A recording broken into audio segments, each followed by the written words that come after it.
So I'm going to tell you all a thought that I had today. Kind of sent me in a mad panic attack. I'm 39 years old. I've never really thought about this before. But every day I wake up, kind of know what I'm going to do. Kind of know what I'm going to have for breakfast, what I'm going to have for lunch, what I'm going to have for supper, where I'm going to lay my head at night.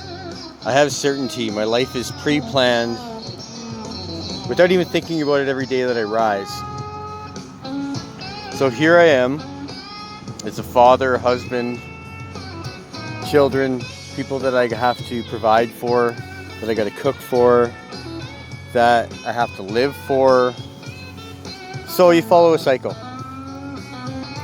So I'm in Calgary and I'm thinking to myself, I'm sore, but that's kind of fuel for this fire. I'm going to keep going. So I get picked up in Calgary by my buddy Josh. And I'm driving down the road, and for once in my life, for the past 20 years, I'm thinking, I'm not in control here. I'm going to get dropped off in the middle of the mountains. I don't know if I'm going to get a ride. I have no idea if I'm going to eat tonight unless I hit a store, if the people are nice enough to stop with one. And it kind of started to blow my mind. I kind of started to have a panic attack. Now, I got high anxiety, and I've had panic attacks in the past, and my wife, she has crippling panic attacks. And I'm sitting in the back of this vehicle, and I'm thinking this to myself, sober, and I'm freaking myself out. Then I started to calm myself down, and I started to think, you know what, I'm going to an amazing place for an amazing reason, and I'm going to be taken care of.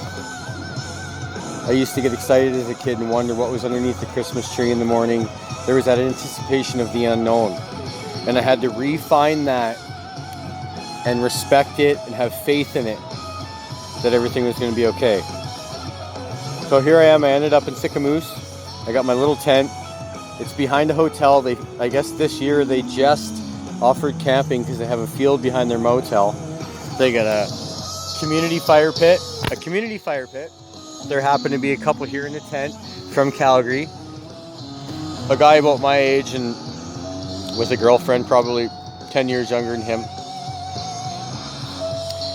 who listened to my story and why I was doing what I was doing because they seen the pink sign that I have for Bry.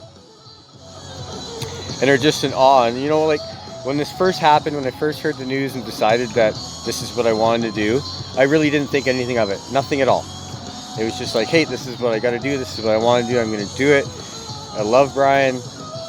No extras. And then I started telling people what was going on, and people started hearing about what was going on and what I was about to do. And the reaction I got and the support is mind-blowing. Mind-blowing. We have a crumbling world, crumbling society, racism, climate change crap, riots everywhere, failed society, failed all this, failed all that.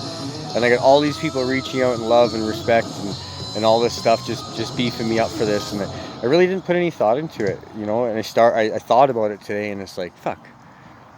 I really, really hope that I was that good of a friend to at least one of you, that you would do this for me. So be kind to your neighbor, squash those beefs, call up somebody you haven't called in a while, tell them you love them, tell them you miss them. And just be good to yourself and everybody else. And on that note, have a good night.